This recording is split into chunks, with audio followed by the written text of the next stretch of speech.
Hello guys and welcome to the channel. My name is Eve, as you may know, and my job is to bring cryptocurrency to your understanding.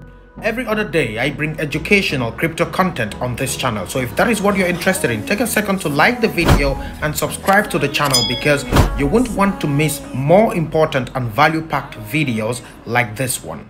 So what is staking? What's at stake? What's at stake for you? We're going to discuss what's at stake in the oceans. I'm sure you have something at stake or something. To understand what staking is, we have to understand the concept of consensus mechanisms. You see, my friends, cryptocurrency is trying to provide us with a society where everything is decentralized.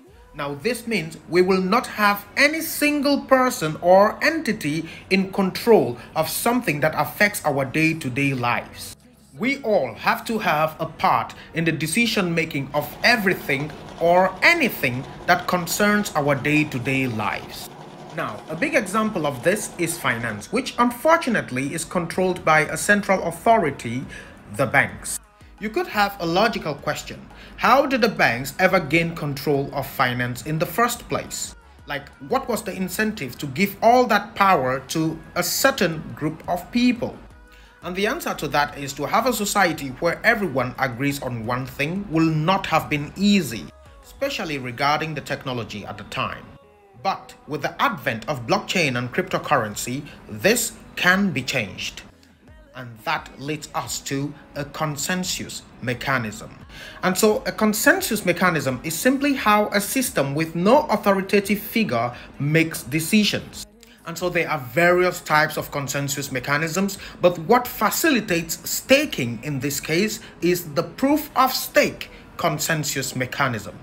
A good example of this will be the Ethereum network.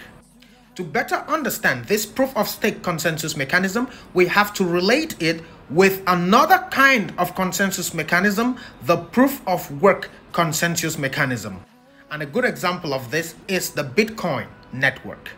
And so the key difference between a proof of stake and a proof of work consensus mechanism is that instead of putting in computing power in the proof of work consensus mechanism, in the proof of stake consensus mechanism, you put in the coins of the native cryptocurrency that you want to become a validator in. Now, let us further simplify this. Each network needs validators. Now, in the Bitcoin network, these validators are called miners.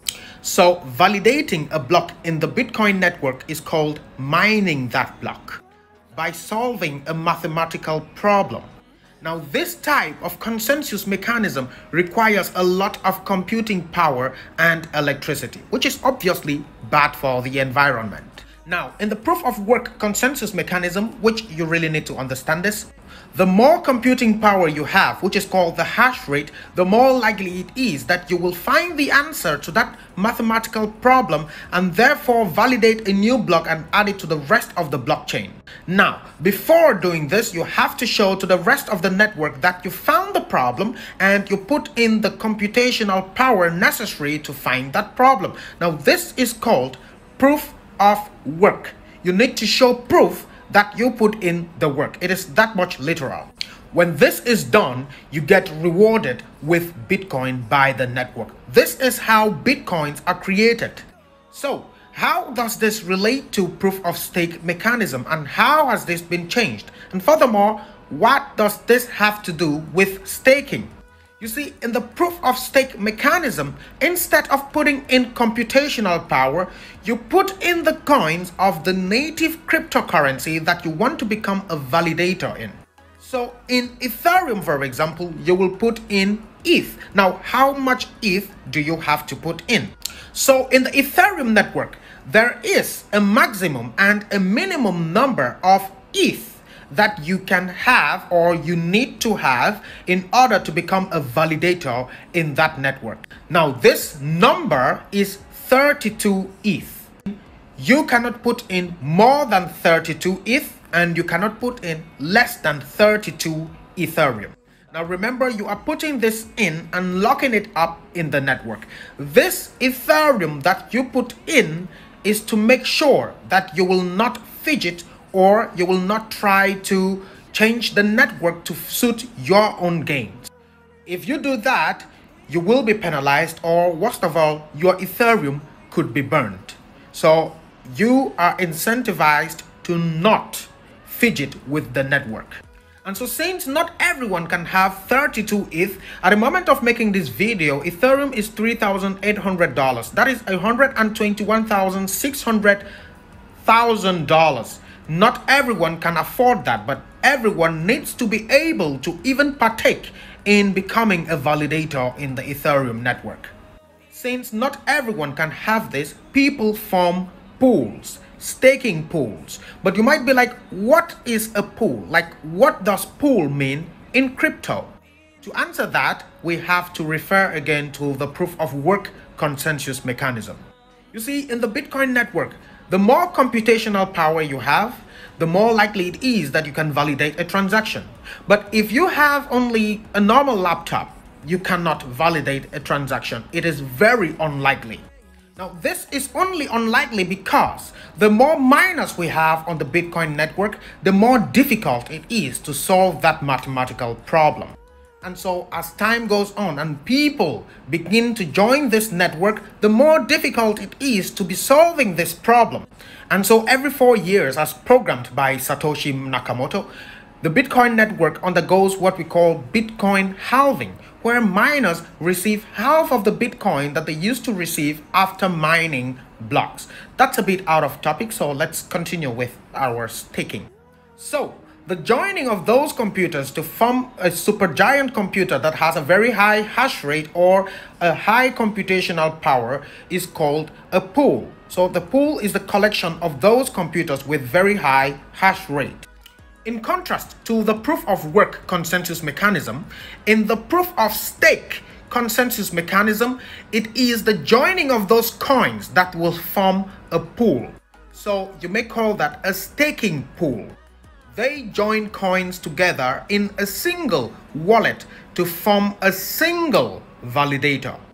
So the reward that everyone will have will be in proportion to how many coins you contributed to that pool. It is the same as in the proof of work consensus mechanism, just that in this case, you are bringing together coins instead of computers. And so we see that this is a greener version of a proof of work consensus mechanism. And because networks that use a proof of stake consensus mechanism do not require computational power, these networks are relatively faster than networks that use a proof of work consensus mechanism. Now, for the moment you have all been waiting for, where do you come in this? You see, when you buy your crypto, especially those cryptos that use a proof of stake consensus mechanism, instead of keeping your crypto in your wallet, you can stake your crypto and make more crypto with it. And that begins to compound, which indeed makes you more crypto and therefore more money. Now, there are some downsides to proof of stake consensus mechanism and to proof of work consensus mechanism, but this video was to let you know that you can stake your crypto rather than just, well, keeping it in your wallet. Staking your crypto will give you passive income. Now, I know you might be like, how do I stake my crypto? On regular exchanges like Binance, Coinbase, and crypto.com, you can stake your crypto. Now, you could also stake cryptos that are not of the proof of stake consensus mechanism. The best way to think of this is like saving your money in the bank and receiving interest. And so you can just look up on any of your exchanges, you will see staking. And you can also stake even stable coins. You must not always stake the cryptocurrency itself. You can buy a stable coin like USDT, USDC, and also stake it. And the more you stake your crypto, that is the lockup period. If you stake your crypto for 7 days, you will make less profit than someone who staked his or her crypto for 30 days. And that person will also make less profit than someone who staked for a year.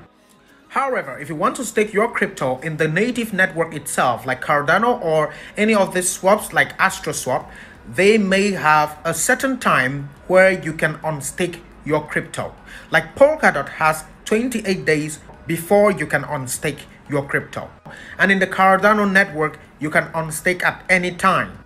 And people who staked ETH on Ethereum can only unstake early 2022. So every network is different. But if you choose to stick with your exchange, then you will exempt yourself from all of these things, which some people will find, well, complicated. Thanks so much for watching this video. I hope it was helpful. I hope you did understand that you don't just have to buy your crypto and leave it on the exchange or just leave it in your wallet. You can stake your crypto and you can even stake stable coins. Smash the like button if this video was helpful. Comment down below if you have any other questions or any other concerns that you would want me to cover. And I will see you in the next video.